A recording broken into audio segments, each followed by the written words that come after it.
Hallelujah. Hallelujah. Hallelujah. Hallelujah. Hallelujah. Ayibonge Nkosi.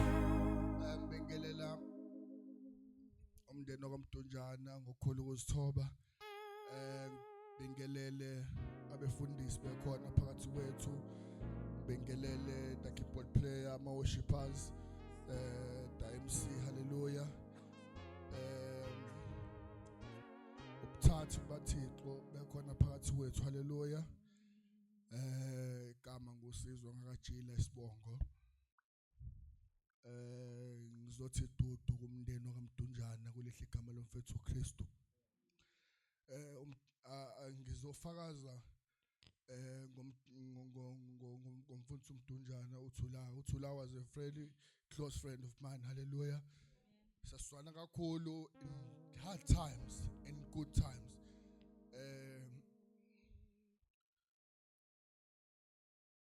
Uma uMtunjana uzokhumbula kade ngisegama lakhe ngiqale ngalahlekelwa umsebenzi ngamtshela uThulayo uthe ifethu ayikonakele manje umsebenzi angisenawo siritshentshiwe usebenzini asenza iziphiwo senawo umsebenzi but now plan sovula business khona business oliqala igama lakhe bathi no I will pray for you my friend saba nayo uThulayo kunzima efike ezongivakashela ethi no Sunday ungifuna ungivakashele eRamsgate anginayo imali mfethu kuya lapha lokho esontweni ngoba nginebusiness ngala nginomndeni fanele ngibheke umuntu uzoxake bethi umndeni it's been a long time silanzima umngane wami ngamtshela ngokwena uqale ngaqala ukumtshela bathi ngisaya ngala ngisathumile omalume bami ngala kaDweshuli bayolungisa lapho bakhona efana bayilungisa bebuya ngamtshela hayi sengilungisile ngana nami ufuna ushadiswa wena wam usahlangana unkosikazi ekhona sahlangana ethi kumele sihleleni sihlanganise unkosikazi uzore khona mengisihlanganiseni mhlambe sihlale ndawonye shine ibrayi kube mnandi sixoxeni kamnandi ukuze sazane kangcono nomama hayi siloke bangi-invite eRamsgate eRem ngisegama lakhe ngifike ngolunye usuku wachazela umfundisi wachazela umfundisi womlungu yes igama lakhe Nkosi wathi laba abafethu baphela umsebenzi wathi umfundisi lo womlungu wathi hayi sobakhulekisa wasibiza ngempela sikhulekela akuphelanga namasonto athi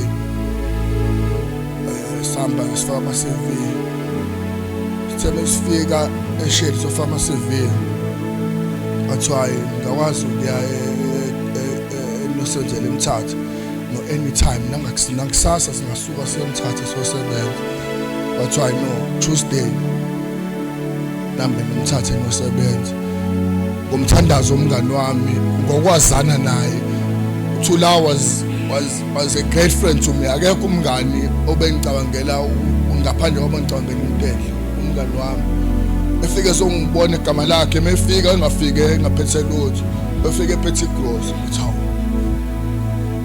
lendoda le ahlale futhi isiqoqe kakhulu mengifika la ekhaya betshela umanzi mama ngibona ngikhawo egate mama nangumlungu sifashela umlungu namhlanje mefika ekhaya afika axoxe nobaba kakhulu babefundisa bonthundu benesikhwele thawo kanti umngani ngabawo umngani wami manje masoxoxa mina ezebefundisa masoxoxa nomfundisi mina ngoba ngene umfundisi senangilahla mina base bekhuluma ezaziBible College mina ngisekho mina sengilecadeni umngani wami he left a mark empilweni yami not only empilweni yami but empilweni yabaningi yokangithathe sihambe naye Sambe not only beshumela ivangeli ngomlomo kuphela but bekwazi ukuthi enza nezenzo ngoba sometimes kumele ushumeze umuntu ngodulambili esizweni but uthula bekwazi ukuthi afike nezinto nezimpahla sifike naye impahla ebantwini sifike nokudla bagqoke bakwazi ukuthi babe attention balale into oyishoyo bedlina zeswini besuthi uthula was a very wise man bendoda ulenzile ushintsho empilweni yami ngitheme ngizwa unfortunately angikwazanga ukuthi ngehle ngesikhathi baba ngicabele emsebenzini no on a Thursday olesine bengcwatshwa umfundisi ebandleni umfundisi uSibiya nakhona bekufanele ngiphumelela ngakhona kumfundisi uSibiya emagate but ngithe kumngani wami ngeke ngabe khona do my all best ukuba khona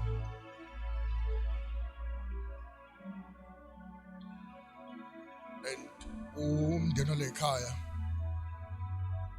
uNkulunkulu uzoniqinisa and uNkulunkulu uzoqhubeka asibonakalise ukuthi uNkulunkulu uNkulunkulu ngomshiyo umuntu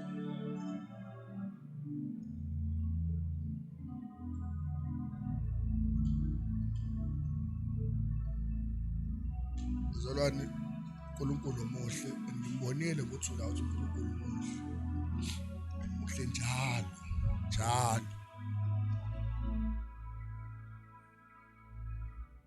mawami umenjalo and mina njengoba we made a promise with usisi esahamba nasayimthatha now we made a promise and no promise will keep it sobuya sothi siyabonga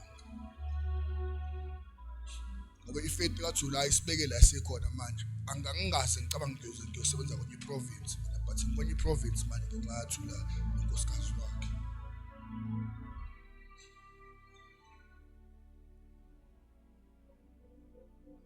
yabonga kakhulu bazana bengaqoqa uMoshe isikhathi bengifuna ukudlulisa nje lokho yabonga kakhulu awusamfuthu ukapisa usipingelele nje egameni lika Jesu. Thank you Lord. Begani ku Jesu engumholike Nophiwa amandla dlangu kuyena la Jesu unathi ngomoya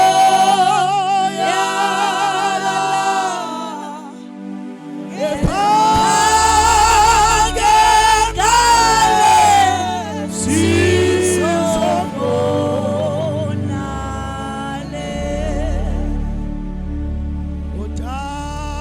otate naba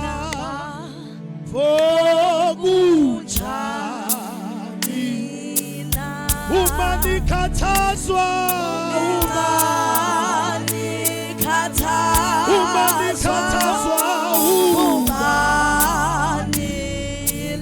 imithwalo yenu khona imithwalo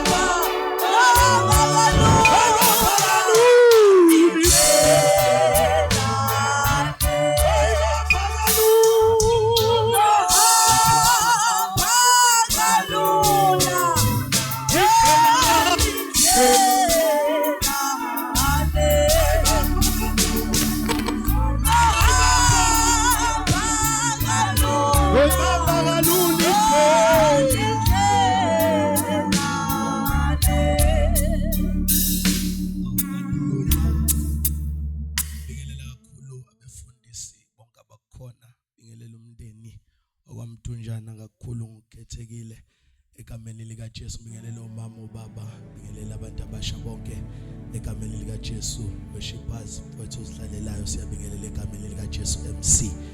Haleluya bazalwane. Igama lami ngingukapisa wangala eMkhomazi endaweni yasemahlongo abazalwane. Amen. Ike ngafika ngahlala kule ndawo yakwaNzimakwe, ngasebenza endaweni lapha ekuthiwa iSentabeni clinic. Mhla ngiza ngapha kulomhlaba ongala ngawazi ngangithinte insizwa zala ekhaya obanele. Athi ngithola indawo yokuba ngifihla ikhanda kuba kukhona icontract engiletha ngalapho. He made it a point ukuthi ngithola indawo ahlala kuyona kamnandi. Beloke bengichecka sixhumana ukwazana kwethu ke sazanela entweni yokuhlabelela egameni lika Jesu. Amen. Athi bazalwane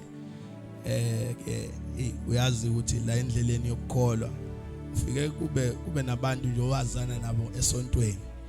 Sekuba khona abantu abethi nihlangana esontweni kodwa ubudlelwane babo bukhule bufinyelele ekuthenini bangabafweni. So sibeze sihlangana kanjalo ngithe noma ngikhathele kade ngehla ngenyuka athi ngolesihlanu bengikhona futhi la kwaNzimakwe sihlabelela indawo ngeindawo ngathi I'm going to make it a point ukuthi ngizolala noma iphansi noma ikuphi la ngiyalala khona ngifihla ikhanda because I need to be here bazalwane. Amen. Kuba abafowethu bangitshengisile ukuthi ukhona into ekuthiwa abafowenu ohlangana nabo la entweni yokukholwa. Sinisiwe ngiyamthanda uJesu. Ngimthanda kakhulu befundisa uJesu uma ngabe ese practical. Sesingasamkhulumi ngamadlingozi, sesingasamkhulumi simemeza siveza ubuciko bethu kodwa mase practical uJesu. Amen bazalwane. Omngaphambi kwenu ume ngoJesu. Engafuna ukukhuluma kodwa ke angikhulumi. Omngaphambi kwenu ume ngoJesu bazalwane. Mhlawumbe abanye bangazi ngoba ngihlabelela bengibona la entweni zokuxhumana bazi ukuthi ugabhise ethi naba besondela. Beside yonke leyo nto kukhona umuntu ongale emva kwami ekuthiwa uJesu. So ngiyafisa ebusuku phakamisa indoda ekuthiwa uJesu ndeni wakwamdunjana abafowethu ngani zakwethu bobanele zingani zakwethu abazalwane mebehlangene bakhuluma kamnandi, bakhuluma inkulumo umeke wayigeja. Ulimala impilo yakho yonke uziyofa ungene egodini uyigejile inkulumo ekhulunyiwe mhla usosizini. Mangabe ngilahlekelwa abazalwane bonke abakhona ekhaya ekuthiwa bayaphila sasiba u8 aloke ngibala isalukwazi sami esizala ubaba sasingafika emhlabeni sesinezingane ezimbili ekubaba nobaba omkhulu. Mengabe siyingcwaba lezingane zombili sasala isalukwazi sami nekhehla lami wasala nonkosikazi kwababa okuma wami. Singabala ngasho ngathi ubaba omkhulu akasekho sekusola ubaba wahamba. Uthe ubaba mehamba kwahamba umkhulu. Asala intombi endala kwasala noma. Bese kusala mina nabafowethu nomfowethu ngilamayo nodadewethu engimlamayo. Abazalwane bakhuluma kamnandi. Kodwa iproblem ukuthi befundisi mase kufanele lenkulumo kade beyikhuluma bayiveze be practical. Kuba nzima abazalwane. Bathi ke bathe mengabe behamba laba bantu sasala ngoba isidala isalukwazi sami savele sabanjwa ukugula. Sithe sabheka ukugula kwesalukwazi sami kwangena i-message ekseni sesivuswa ngo3:30 sekuthiwa uma weni lo benimlindile ukuthi uyabuya ngeke aphinda abuye. Bathi usesalile ngozini yemoto. Lokhu yena othatha inqumo ke manje la ekhaya. Sazi ukuthi ayikho into eyenzeka lo mama engazange athathe inqumo. Usishiya nesalukwazi esigulayo. Sayibuza ukuthi sizophila kanjani. Bakhuluma abazalwane bathi sikhona wafika odadewethu nomntakasisi. So ngiyafisa mndeni wakamdunjana ukuthi nginimise ngendoda engime ngufakazi oqanda ikhanda ngazi kuthiwani mengabe kukhulunywa kufakwa isiqiselelo sokuthi kukhona umuntu ekuthiwa uJesu othi abantu mase besuke ezithembisweni zabo yena ame ezithembisweni zakhe ame abe uyebo abe uamen. Simile nje siyakholwa kungenxa kaJesu kwahamba kwasona isalukazi sami sasala siyingane sibathathu ekhaya emzini okade kwaziwa ukuthi uyahlonishwa kwathiwa abadwebo makhelwane bathi yaphela indaba yomuzi wakwaHlongwa kwasho ukuthi seshiwe noJesu asakwazi ukuthi uphele umuzi wakaHlongwa. Kwavuka amazwi lapha kuDaniel chapter number 11 uverse number 32 athi abantu abamaziyo uNkulunkulu wabo baba namandla bese beyaphikelela. Sime ngamandla okuphikelela, hayi amandla ethu, amandla kaJesu sashiwa nayo, sashiwa singenabazali, sashiwa simile sizintandane sama noJesu kuze kube kalokhu sime naye. So mafowethu ngiyacela ukuthi ngiqinise uma ngiqinise intombi, ngiqinise intombi endala encane eshiwe abafowethu, ngoba kukhona ingane la elahlekelwe ubaba, kukhona ingane elahlekelwe umalume, kukhona abafowethu abalahlekelwe umfowabo. So mesoduduza uma kuphela bangase bayihenge laba bantu singakhulumanga ukuthi kuyamiwa bafowethu ngoJesu. Ume isibindi ungasabi. So sizonqinisa njengani zakwethu, sizonqinisa sithi noma ngathiwa abantu abasayifeza ifiso nezithembiso abayibeke la, kodwa bafowethu ukhona uJesu ongalahlani, ukhona uJesu ongashiyani. That is no focus. That is no focus. Simile siqina amadolo sasiyazi ukuthi ngisho uSathana ngalethani kwakufa kwagula kwantoni na ayikho into engasihlukanisa nothando lwakhe. Hayi ngeke sizwe eBhayibhelini kodwa simbone lapha kithi. So namhlanje I stand to testify.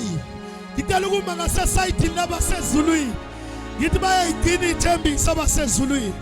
Uma nje nibambelele kuye nathemba yena, noma kwehlela noma kwenyukela uzawuba nani. Uyapha koyethile yamandla kongenamandla, uyandisa ikhwepha, uyophayo uyothathayo. Uthi iBhayibheli thembani kuJehova ngenhliziyo yenu yonke, uthi ninganciki kokwenu ukuqonda. Inana nkosini nasemandleni ayamakhulu, inana nkosini kuthi angithi nangosuku lokusabalasa nime ngalo Jesu lo. Nabalandelayo ngiyafisa ukuthi ngiphakamise nje yena yedwa ukuthi umuntu uyaphila ngoJesu, umuntu uyaphila ngoJesu. Aprovide uJesu akondlulana udlila kunika imali ebank uJesu lo esikhuluma ngayo. Hayi lo waki TV ka touch the screen. Elikhuluma nje ngalo wami. Athohlabela ngibona lapha kimi ehlanzi inhliziyo yami. Manje into engicela ukuhlala phansi. Into engidabukisa kakhulu ngaleli ivangeli nalo Jesu esikhuluma ngaye. Akakusebenzeli uma ngabe wena ungamqondi ukuthi usebenza kanjani. Ufana nomuntu onethwe phethe iumbrella. Ukuthi uyiphetha kusho ukuthi ngeke unethwe. Kodwa isebenza mhla usuyivula, mhlazane wazi ukuthi isebenza kanje lento. Ila khona sikubona abantu zibanetha left and right and center. Ubonakale udry wenze njani usuke waqonda into oyiphethe ukuthi iyavulwa ukuze kusebenzele. So lo Jesu esikhuluma ngaye bazalwane, ngiyafisa ukuthi simenze nje abe practical. Amen bazalwane. Hallelujah. So ngisindisiwe ngemthanda uJesu. Mkhona nje bafowethu, mkhona ngizoze ngihambe kusasa ntambama noma ngihambe ngale kusasa ngoba angina pressure. Ngifuna ukuzohlala nabafowethu ngibaqinise idolo eligama. Khona iconfusion babuza ukuthi bathi wenza kanjani mhlazane kunje. Ngiyawutshela ngoba ngizokutshela. Tell indoda uma ngabe ihlangana umfana is chasing for power, ufuna ukwazi samandla atholakala kuphi, ufuna ukuhlala phansi egameni likaJesu. Ufika lo mfana ufika uyensimbini, ufika ubuza insimbi, ngiyezwa kuthiwa inkunzi malanga hayi akukho okugobayo, awugobi inkunzi malanga umile. Yathi insimbi ukubeke uyazi ukuthi khona into ekuthiwa umlilo. Uma kwafika umlilo ngivele ngincibilike kuphele. Wakhitha umfana wayemlilweni, wathi wemlilo ngiyezwa kuthiwa inkunzi malanga, wathi umlilo uyoletha amanzi uyoyibona into yami ukuthi iphele laphi. Kwafela kwaletha amanzi, wafika umfana wagijima emanzini, wathi manzi ngizwile ukuthi ucisha ngisho umlilo uyinkunzi malanga. Wathi umlilo ukuba uyazi Nkosi yami, ukuba uyazi amanzi, athi amanzi ukuba uyazi kuvele kufika ilanga lingikhwamuke nje ngiphele nami emandleni amangaka ngicisha umlilo, kodwa ilanga livele lifike lingihle lingiphele. Wathi umfana sizawuthini le ndaba, wathi ayihambe elangeni ngoba nami ngiyazi. Nafika umfana wayelangeni, wathi ilanga wenza kanjani? Lathi ilanga wemfowethu uma kwafika amafu indaba yami ivele iphele. Wakithimela amafwini umfana, wathi mafu kanti kwenze njani? Athi amafu Nkosi yami uma kwafika umoya ngilahla ngisho i-direction, ngiyithuka ngiyangala uthi umoya siyangala. Wakithimela emoyeni umfana, wathi moya wenza kanjani? Wathi umoya mana ku-contact uyintaba engithi ngihlosa ukuyangale, ithi intaba kudlulwa la uzoya ngapha. Wakithimela entabeni, wathi intaba kanti kwenzakalani? Wathi intaba mana kukhona abantu bavele baletha imishini engingakaze ngibone, ingihle badala indlela khona la kimi, bangihlakaze bangiqeda ngasi benza kanjani. Wajika umfana waya kubantu, wathi bantu nenza kanjani? Bathi abantu nathi sike sayitshela ukuthi siyazi. Kwafika ukufa, wafika ukufa. Wathi umfana okucontact ukufa, kwathiwa umhla wahlangana nokufa uyawukwazi ukuthi siphelela khona. Wayekufeni umfana, wafika wathi kufa ngiyezwa kuthiwa akudabulutho kuwe. Wathi kufa impela bekunjalo for years and years. Bekade ngazi ukuthi ngiyinkunzi malanga akekho dabula kimi. Wathi umfana kanti kwenze njani? Wathi kufa kukhona umuntu wafika ngosuku lokuqala ngayitshela ukuthi ngimbambile. Wathi ngithi ngiyabheka ngosuku lwesibili ngayitshela ukuthi ngimbambile. Ngathi ngosuku lwesithathu ngithi qedile, wadlubuludela wavuka. Ngayibuza ukuthi ubani lowo? Kwathi uJesu Kristu. Manje masibambe yena, ngisho ukufa kunamandla, ngisho ukufa kuba inzuzo kithi. Uma ngabe nje sihlangane noKristu Jesu esimlandelayo wanqoba ukufa, we fear no evil. Noma sifa singabe Nkosi, noma siphila singabe Nkosi. Ngicela ukuzophakamisa yena, phakeme uhlula ngisho ukufa. Uwengamele